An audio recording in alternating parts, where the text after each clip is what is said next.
ఈయనకు 3 మనవళ్ళు. అందులో 2 రేషన్ కార్డులో ఆధార్ కార్డులో ఎంట్రీకి తప్ప ఎందుకు పనిచేయరు.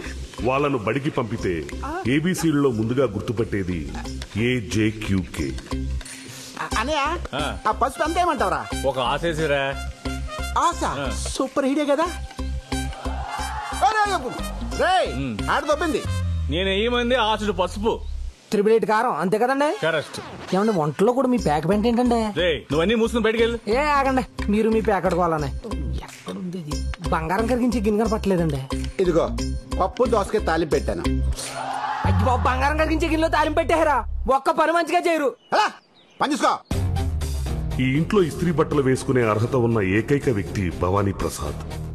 అటు గ్రామీణ బ్యాంకులో జాబ్ చేస్తూ, ఇలా తాతకి బంగారం పనిలో సహాయం చేస్తూ, అన్నలకే పెళ్లి కాలేదు నాకెప్పుడు అవుతుందా అని టెన్షన్ పడుతూ, వాళ్ళ కోసం సంబంధాలు చూస్తూ ఇంటి బాధ్యత మొత్తం తలకెత్తుకున్నాడు. క్యారేజ్ రెడీ చేసావా? ఇదిగో నీ క్యారేజ్. ఏమండు? దోసకాయ పప్పు, బెండకాయ ఫ్రై. బెండకాయలు ముదిరిపోండి, చూసుకుని తినండి. నువ్వు నోరు మీరే. తమ్ముడు ఒక 500 ఉంటే ఎవరా? అలా చూస్తున్నావేంటి? ప్యాకెట్టానికి కాదు, మందు కొట్టానికి. నాకు కాదు, చెట్టుకు మందు కొట్టాలి, లేకపోతే ఎండిపోద్ది. అన్నయ్య 2 జోకర్లు పడ్డారా? లైఫ్ లేదు, రానత్తా లైఫ్. ఆడమంటా వద్దంటావా? ఈ ఇల్లు మీ ఆట ఒకేలా తగలడ్డారా? 2 జోకర్లు, లైఫ్ లేదు, ఆ రాణి రాదు, మీ ఆట అవ్వదు. ఛీ, లైఫ్ మీద ఏ ఐడియా లేకుండా బతుకుతున్నారు.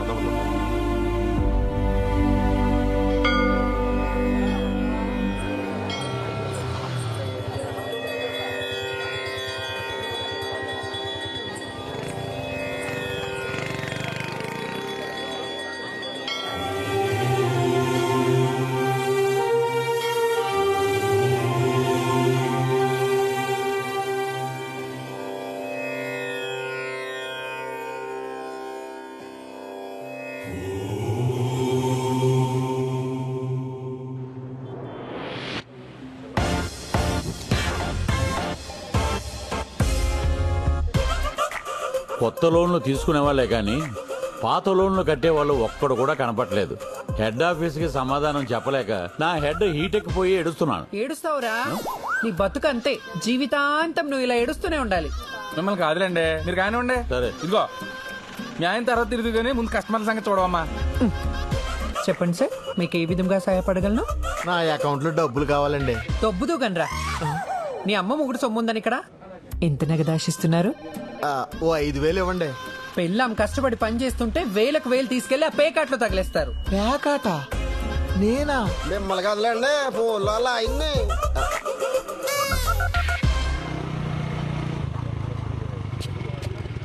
ఒరే మనోడా, టీ తాగి వెళ్ళొచ్చు కదా. ఉండవే, ఈ రోజు అసలే లేటు, 1 గంట పైకి వస్తాను. ఏంటో ఎప్పుడు ఆడావిడే ఇడికి. గుడ్ మార్నింగ్ గజాల కృష్ణ గారు. Good morning. గంట లేట్ ఇక్కడ. అయిపోతుంది సార్, కంగారు పడకండి. కస్టమర్లు వెయిటింగ్ రా. నువ్వు కూడా ఏంట్రా? మీరు ఎలా వచ్చానుగా, అయిపోతుంది. రండి స్వామి, ఏం కావాలి? ప్రసాద్, ఈ చెవురింగ్ పెట్టుకుని ఎంత వస్తుందో అంత ఇవ్వు. అవును, ఒకటే చెవిరింగ్ ఉంది, ఇంకోటి ఏది? మా ఆవిడకి ఒకటే చెవు పని చేస్తుంది, 2 చెవు లేదు. పని చూడు. అవును రే, ఇది దోసకాయల వీధిలో వంకాయ నాగలక్ష్మి ఎలా ఉంది? కాదు, మా ఆవిడది. చెప్పిడిపోద్దు రే, పోయిన వారం నేనే ఎత్తుకేసి ఇచ్చాను. అవును, ఇది దొరికిందో కొట్టేసావా? లేదు, మా ఆవిడదే. ఒరే తులసి, ఒకసారి ఫోన్ ఇవ్వరా, పోలీసులు ఫోన్ చేద్దాం. మీకెందుకు శ్రమ? నేను తీసుకొస్తానులేండి. రే ఆగరా, నేను తీసుకొస్తాను. యాదవ్వా.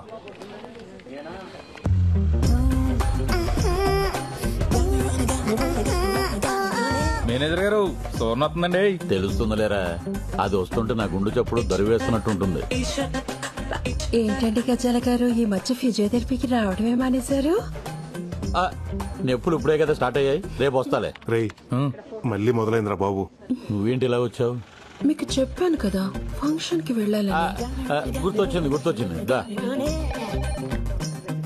తాళం తీసుకురా, డోర్ తీద్దు గాని. సార్, ఇది లలిత జ్యువెలరీ షాప్ అనుకున్నారా, లాకర్ రూమ్ అనుకున్నారా? ప్రతి ఫంక్షన్ కి ఆవిడ వేసుకెళ్తాం, మీరు ఇచ్చి పంపటం. రేపు ఎవరిని ఇన్స్పెక్షన్ కి వస్తే ఎవరు సార్ రెస్పాన్సిబిలిటీ? అదేమన్నా నగలు తీసుకుని పారిపోతుందా? పక్క ఊరు పెళ్లికి కదా వెళ్తుంది. ఓ మిస్ కలిస్తే అరగంటలో బ్యాంకులో ఉంటుంది. మిస్డ్ కాల్ తర్వాత మిస్ అయితేనే ప్రాబ్లం. నేను చూసుకుంటాం కదా.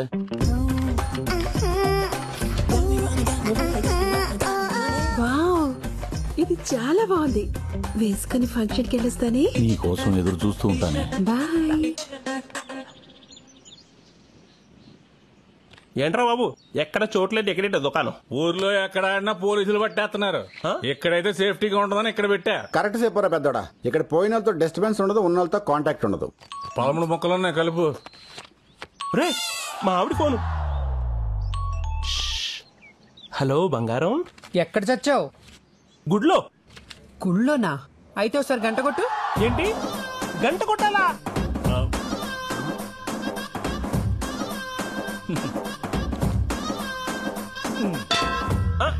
కొట్టాను కొట్టాను. వినిపించిందిలే. పిచ్చింది అనిపిస్తుంది. సూపర్ రా. పోలీసులు పారిపోవడానికి దారి కూడా లేదు. అవునరా.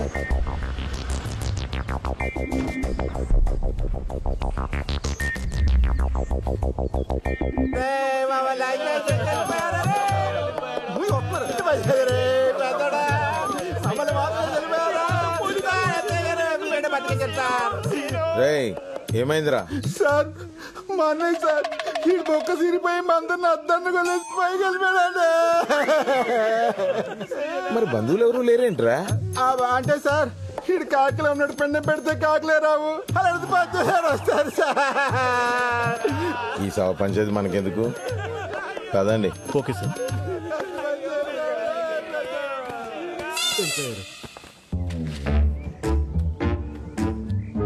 ఓం నమ శివాయ 26/7/19 అంటే ఈరోజేగా. పి రాజేష్ 118. కన్నబాబు 87. సీనుగాడు 187. వీడికి డ్రాప్ ఛాన్స్ కూడా లేదు, అందుకే మిడిల్ డ్రాప్ అయ్యి లోపల దూరినట్టున్నా నా కొడుకు.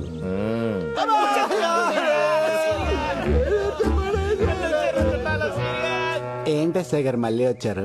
ఏం లేదురా, గవర్నమెంట్ వాళ్ళు శవశ్రీ అని ఒక కొత్త పథకం మొదలెట్టారు. ఆరోగ్యశ్రీ విన్నాగా శవశ్రీ ఏంటి సార్? దిక్కుమాలిన శవాల్ని ఫ్రీగా దాన సంస్కారాలు చేసే పథకమేరా ఈ పథకం. రే పెట్రోల్ పోసేయండి రా.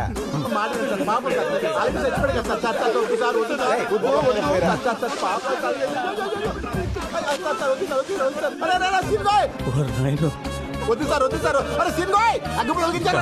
ఎగరా బాబాయ్ చచ్చిపోతా ఎగరా. అంటే ఏంట్రా, అగ్గిపుల్ల ఆరిపెత్తే ఏం చేయలేను అనుకుంటున్నారా? రేయ్ స్టిక్కులు తీయండిరా. అబ్బా నోట్లో గుడ్డ బానే మెయింటైన్ చేస్తున్నాడు రా. బిడ్డ దెబ్బకి రెడీ అయిపోయాడు. లింగిల్ పైకి ఎత్తండి రా. అది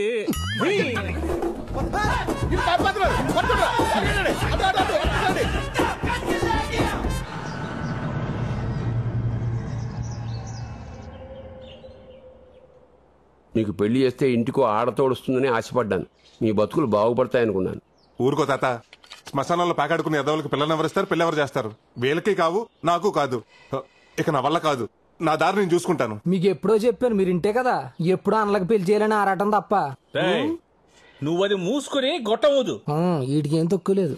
వీళ్ళకి పెళ్లిలా చేసుకోండి. ఇలాంటి వాళ్ళని పెళ్లి చేసుకుని నేను అనుభవిస్తున్నాను, ఇంకా వచ్చిన వాళ్ళు కూడా అనుభవించాలా? మనల్ని తిట్టా 4 గంటలు వచ్చిందిరా. పద బయలుదేరు. ఏంటి సత్యవతి ఇలా వచ్చావు? ఏం లేదు ప్రసాద్, ఇది 20 కాసులు పాత బంగారం మా ఆయనకు తెలియకుండా దాచిపెట్టాను. ఓహో. దీంట్లో ఖజానా యాడ్లో కాజులు వేసుకున్న లాంగ్ చైన్, కళ్యాణ్ జ్యువెలర్స్ లో అదే మన ఐశ్వర్యరాయ్ వేసుకున్న నల్ల పూసలు. అర్థమైంది. ఈ ఊర్లో నిన్ను హీరోయిన్ గా చేయాలి అంతేగా? సరే గాని నగలు దీపావళికి ఇచ్చేస్తావా? దీపావళి దాకెందుకు, దసరాకి ఇచ్చేస్తాను. మన చేతుల పనేగా. ఆ చేతి పని చూసే సంబంధాలు తెగొచ్చేస్తున్నాయి. నమస్కారం అండి. నమస్కారం. ఏ ప్రసాద్ ఇలా రావయ్యా. నేనుంటానే. ఏ ప్రసాద్, అత్తిల్లో కత్తిలాంటి సంబంధం ఉందా? నువ్వు కనుక ఓకే అన్నావు అనుకో, ఆదివారం పెళ్లి, సోమవారం షో అయిపోయి కాదండి బాబు శోభనం. శనివారం మా అన్నయ్యలు చేస్తానంటే చెప్పండి, ఆదివారం నేను పెళ్లి చేసుకుంటాను. దానికంటే సంబంధాలు చూడటం మానేమనమయ్యా. మానేస్తాను, మిడిల్ డ్రాపింగ్ అయిపోతానండి. అదేంటి పంతులు గారు అంత మాట అనేశారు? లేకపోతే ఏంటండి, ఈ అన్నల ఆటల గురించి 35 కిలోమీటర్ల రేడియస్ లో ఎవరికి తెలీదు? అది కాదండి, 1000 అబద్ధాలు ఆడైనా ఒక పెళ్లి చేయమన్నారు. ఆ 1000 ఇప్పుడు పోయి ఇప్పుడు 10,000 అబద్ధాలు ఆడాల్సి వస్తుంది. అర్థమైంది. ఆ 10,000 నేను నేర్చుకుంటాను. అయ్యా ఎప్పటికిప్పుడు అంటే మనం ఏం చెప్పినా వినడానికి తువ్వాళ్ళలో ఒకడే ఒకడు ఉన్నాడండి. మా అమ్మాయిని చెప్పడం కాదు కానండి, రాని పనంటూ ఏం లేదండి. వంటలు, ముగ్గులు, అల్లికలు, కుట్లు, పిడకలు, టోటల్ గా అన్ని పనులు వచ్చండి. మా సీన్ గారు ఏమన్నా తక్కువ తిన్నారు అనుకుంటారేంటండి? జానబొట్లు, మొద్దు చెట్లు, లోన బయట, బ్లాక్ జాగ్, కింగ్ నైన్, బ్లైండ్, మధ్య మొక్క, గుండాట, 3 మొక్కలు. అయ్యి బాబు మర్చిపోయానండి బాబు. ఇవన్నీ ఏంటండి? అదే రైస్ బిజినెస్ లో ట్రేడింగ్ కోడ్స్ అండి. అబ్బా అవి తీసి పడేవే. అవి లేకపోతే నేను చూడలేను కదా. అంటే నిన్ను చూడలేం. మరి అబ్బాయి నచ్చకపోతే కాపురం చేసేటప్పుడు కాసేపు పక్కన పెట్టొచ్చులే.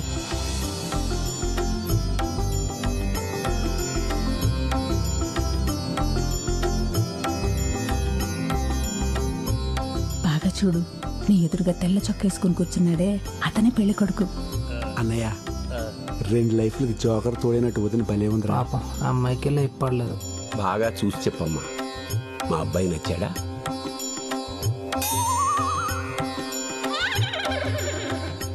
ఆయనకేంటండి, తెల్లగా బానే ఉన్నారు. తెలుపా పాయింట్స్. తాత, నాకు ఆ అమ్మాయి బాగా నచ్చేసింది. సంతోషం, మీ అమ్మాయి మా అందరికి బాగా నచ్చిందండి. చాలా సంతోషం అండి. చూసుకోవడాలు అయిపోయాయి కాబట్టి పెద్దలందరం కలిసి వచ్చే ఆదివారం మీ ఇంటికి వచ్చి ముహూర్తాలు పెట్టుకుంటే సరిపోతుంది. మంచిది. శుభం. ఉంటామండి. ఉంటాను సార్. అంతా నీ దయమ్మా.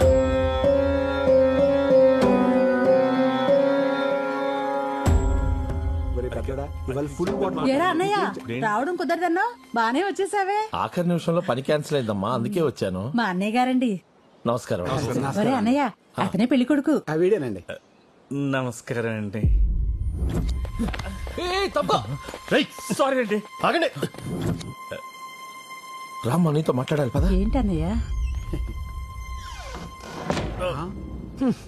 ఇప్పుడు ఆ డోర్లు ఓపెన్ కావాలండి. ఈయన గారి ప్రివ్యూ ఏదో ఆయన చూసినట్టున్నాడు. లోపలికి వెళ్ళి రివ్యూ రాసేస్తున్నాడు.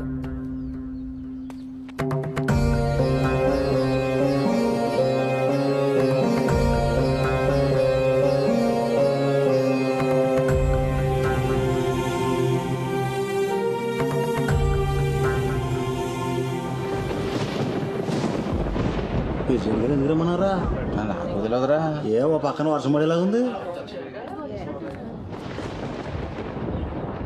మిమ్మల్ని అందరినీ ఇంత అర్జెంటుగా ఎందుకు పిలిపించానంటే, మన ఊరి గ్రామదేవత మా ఊళ్ళమ్మ అమ్మవారి గుడిని త్వరలో దేవాదాయ శాఖ వారు స్వాధీనం చేసుకోబోతున్నారు. స్వాధీనం చేసుకోవడం అంటే? అదేనయ్యా, ఇన్నాళ్ళు మనం చందాలు వేసుకుని అమ్మవారి హుండీ కానుకలతోటి, మాన్యం భూములతోటి పూజలు ఉత్సవాలు నిర్వహించాం. ఇక నుండి అన్ని పనులు దేవాదాయ శాఖ వారే దగ్గరుండి నిర్వహిస్తారు. అదేంటి బావా, గుడికి మూలస్తంభం వేయించింది మనం, ధ్వజస్తంభం తెప్పించింది మనం, ఉత్సవాలు జాతరలు చేయించేది మనం. అటువంటిది ఉన్న ఫలంగా గుడిని గవర్నమెంట్ తీసుకోవడం ఏంటి బావా? ఎన్నాళ్ళు మనం ఉన్నాం కాబట్టి అన్ని పనులు మనమే చేసుకొచ్చాం. ఇప్పుడు మన పిల్లలు బాగా చదువుకున్నారు, ఎక్కడెక్కడో సెటిల్ అయ్యారు. మన తర్వాత ఇవన్నీ ఎవరు చూస్తారు? పైగా కలెక్టర్ గారు మన గుడిని అప్పు చెప్తే మన ఊరికి high school, hospital, water tank కట్టిస్తామని మాటిచ్చారు. అందుకని ఈ గుడిని గవర్నమెంట్ వారికి అప్పచెప్పడమే మంచిదని నా అభిప్రాయం.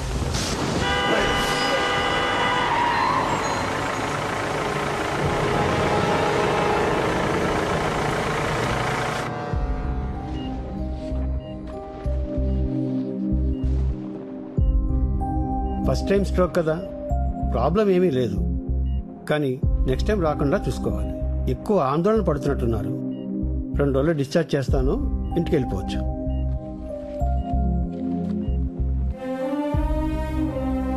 మేము చెప్తే వింటేగా 24 గంటలు తెక్కొట్టేకుంటాడు. ఇప్పుడు చూడే ఏమైందో. అంతా మీ వల్లేరా? మీరెందుకు పనికి రాకపోవటం వల్లే ఆయన ఈ వయసులో కూడా కష్టపడాల్సి వస్తుంది. ఒరే చిన్నాడా, వాళ్ళకి ఎంత చెప్పినా ఉపయోగం లేదు, కానీ వాళ్ళని బయటికి వెళ్ళమను. నీతో ఒక ముఖ్య విషయం మాట్లాడాలి. ఓ పెద్ద పిఠాపురం జమీందారు, మరి 100 ఎకరాలు ఉన్నాయి, సీక్రెట్ గా పనిచేయాలా? తమ్ముడు నువ్వు మొత్తం రాయించుకోరా. ఏంటి తాత, తర్వాత మాట్లాడుకుందాం, ముందు నువ్వు రెస్ట్ తీసుకో. ఒరే, ఆ బైపాస్ రోడ్డు పక్కన మనకి 2 ఎకరాల పొలం. ఆ బైపాస్ రోడ్డు పక్కన మనకు 2 ఎకరాలు ఉంది, ప్రస్తుతం అది కోర్టులో ఉంది. ఆ విషయం నాకు తెలుసు తాత, దాని గురించి నువ్వు టెన్షన్ పడకు. ఒరే చిన్నోడా, నేను బతుకుతానని నాకు అనిపించట్లేదురా. ఏంటి తాత ఆ మాటలు? నీకో విషయం తెలియాలి. 26 సంవత్సరాల క్రితం సరిగ్గా నువ్వు పుట్టడానికి 2 రోజుల ముందు ఊర్లో ఎవరికి బంగారు నగలు చేయాలన్నా మీ నాన్న నేను చాలా నమ్మకంగా చేసేవాళ్ళం. అప్పుడు మీ అమ్మ నిండు గర్భిణి, నువ్వు కడుపులో ఉన్నావు. అదే సమయంలో మా మీద మా పని మీద ఉన్న నమ్మకంతో ఊరి పెద్దలు గుడికి పిలిపించి కుండీలో వేసిన ముడుపుల బంగారం 100 కాసులు మాకిచ్చి అమ్మవారికి నగలు చేయమన్నారు. మాకు ఆ పని రావడం అమ్మవారి దయ అనుకున్నాం. ఒకరోజు కడుపుతో ఉన్న మీ అమ్మని మీ నాన్న పరీక్ష కోసం ఆసుపత్రికి తీసుకెళ్తుండగా యాక్సిడెంట్ జరిగింది. ఆసుపత్రిలో డాక్టర్స్ 2 తలలకి బలంగా దెబ్బలు తగిలాయి. ఇక్కడైతే బతికించడం కష్టం, త్వరగా హైదరాబాద్ తీసుకెళ్లాడని చెప్పడంతో వెంటనే నేను వెనక ముందు ఆలోచించకుండా హైదరాబాద్ పెద్ద ఆసుపత్రికి తీసుకెళ్లాను. అక్కడ డాక్టర్స్ 2కి వైద్యం చేయాలంటే చాలా ఖర్చు అవుతుంది, అంత భరించగలవా అని అడిగారు. మీ అమ్మా నాన్నని ఎలా అయినా బతికించుకోవాలనే తపన, కానీ చేతిలో చిల్లిగా అవ్వలేదు, ఎక్కడా డబ్బు పుట్టలేదు. ఇంకా చేసేది లేక అంతా అమ్మవారి మీదే భారం వేసి ఊరు జనం ఇచ్చిన అమ్మవారి ముడుపుల బంగారాన్ని అమ్మేసి ఆ డబ్బు ఆసుపత్రిలో కట్టాను. అక్కడ డాక్టర్స్ చాలా ప్రయత్నించారు, కానీ మీ అమ్మ నాన్న నాకు దక్కలేదు. ఆపరేషన్ చేసి నిన్ను మాత్రం బతికించి నా చేతిలో పెట్టాను. మీ అన్నల్ని నిన్ను తీసుకుని ఊరొచ్చాను. మీ పెంపకం భారం అంతా నా మీద పడింది. నేను భయపడుతున్నట్టే ఓ రోజు ఊరి జనం అమ్మవారి నగలు అడగడానికి వచ్చారు. వాళ్ళకి ఏం చెప్పాలో అర్థం కాలేదు. చెప్తే పరువు పోతుందని భావించి మనసులోనే అమ్మవారికి క్షమాపణలు చెప్పుకుని గిల్టు నగలు చేశాను. భయపడుతూనే ఆ గిల్టు నగలు తీసుకుని గుడికి బయలుదేరాను. నేను చేసిన చాలా పెద్ద తప్పని తెలిసినా వేరే మార్గం లేక నగలు ఊరి పెద్దలకు అప్పగించాను. అవి నిజమైన నగలు అనుకుని ఊరి జనం నా పనితనాన్ని మెచ్చుకుని అమ్మవారికి అలంకరించారు. నాకిప్పటికీ గుర్తే, గిల్టు నగలు ధరిస్తుంటే అమ్మవారికి ఉగ్ర రూపం చూసి నేను తట్టుకోలేకపోయాను.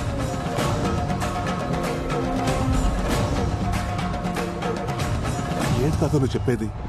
ఎన్నేళ్ళ అమ్మవారికి అలంకరిస్తుంది గిల్ట్ నగలతోనా?